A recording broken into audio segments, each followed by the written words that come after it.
Thank you for returning to Vom Fieldcrest Shepherds website.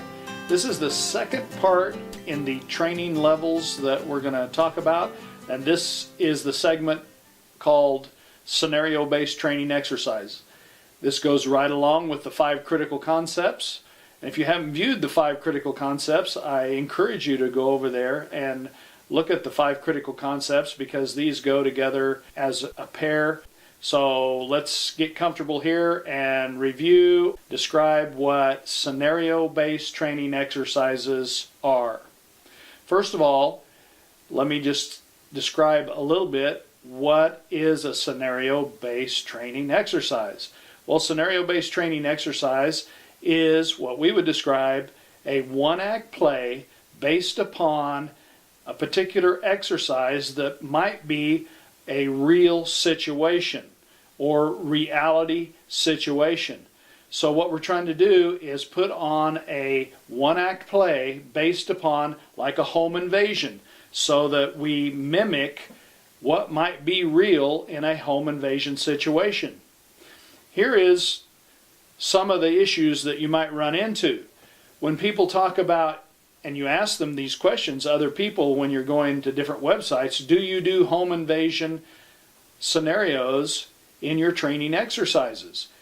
Well, most companies are going to say, sure, we do home invasion situations. They may do one home invasion situation.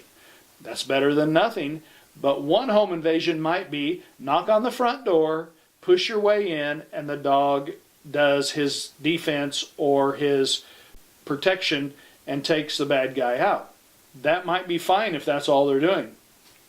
Vom Fieldcrest Shepherds do many scenario-based training exercises.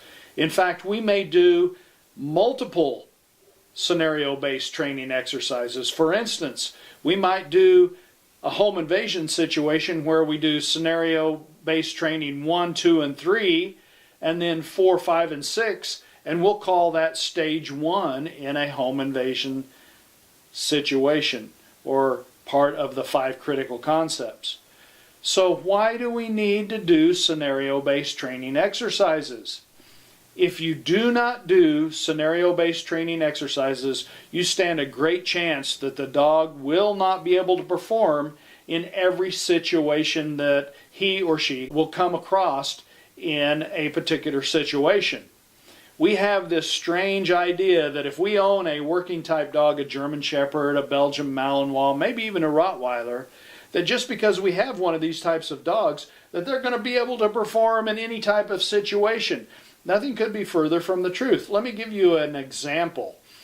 You start down at the bottom of a flight of stairs, you send a dog up to a small bathroom situation, dark. You send the dog in to do a complete engagement on a bad guy in a dark, small room, and you shut the door. Here are 3 types of situations that could occur. 1, the dog goes into the bathroom, does a full engagement, and performs the task at hand as required. What is as required? The dog should go into the bathroom without hesitation. He should make a full mouth bite on the bad guy, should take the bad guy to the ground, stay on the aggressor, and hold the person there until the exercise is completely over. That is the most desirable part of this entire scenario-based training exercises. Number 2, less desirable. This part of the situation is you send the dog up the stairs, he pauses or hesitates momentarily and goes into a conflicted state of mind with this pause. He'll go ahead and go into the room, make a partial bite or a very weak bite, not full and hard, stay with the aggressor, maybe even take him to the ground, but not bite fully and hard, not stay with them very long, release the bite prematurely, and exit the room. What can happen with this particular situation is that maybe the person can reach for his weapon again and come back and re-engage upon the family, the homeowner, or whoever. And it can be a very dangerous situation. This is not a desirable situation. The third and final situation is you send the dog up the stairs to the bathroom. The dog momentarily goes in, turns around, and comes back and goes into complete avoidance. Now, those are the three situations that you might find in a particular scenario type situation. Obviously, the third one is not what we want altogether. The second one is not desirable, but the dog could get the job done. Number one is what we're really looking for.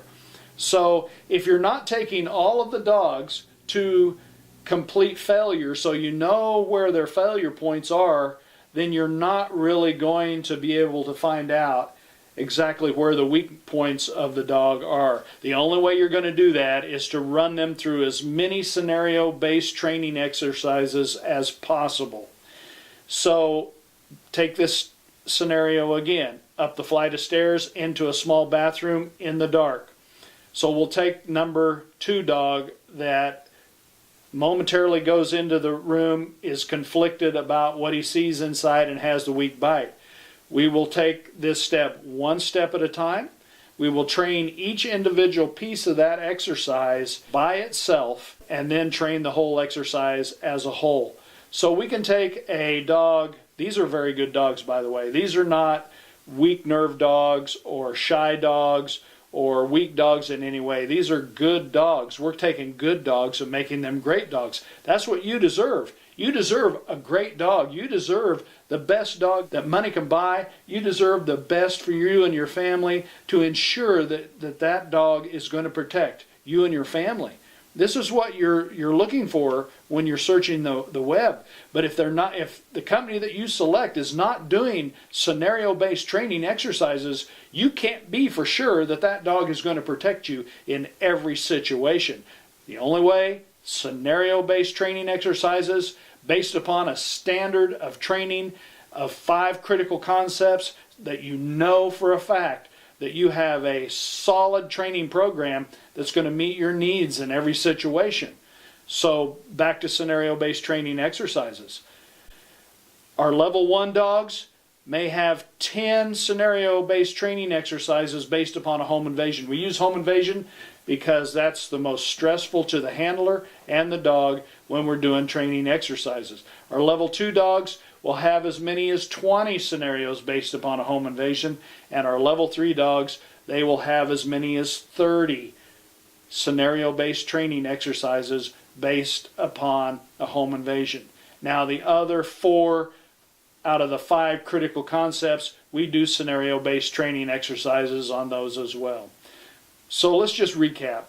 5 critical concepts based upon scenario-based training exercises gives you a Vom Fieldcrest Shepherds dog that is dynamic, that has been exposed to as many, not only protection exercises, but social concepts as we can come across.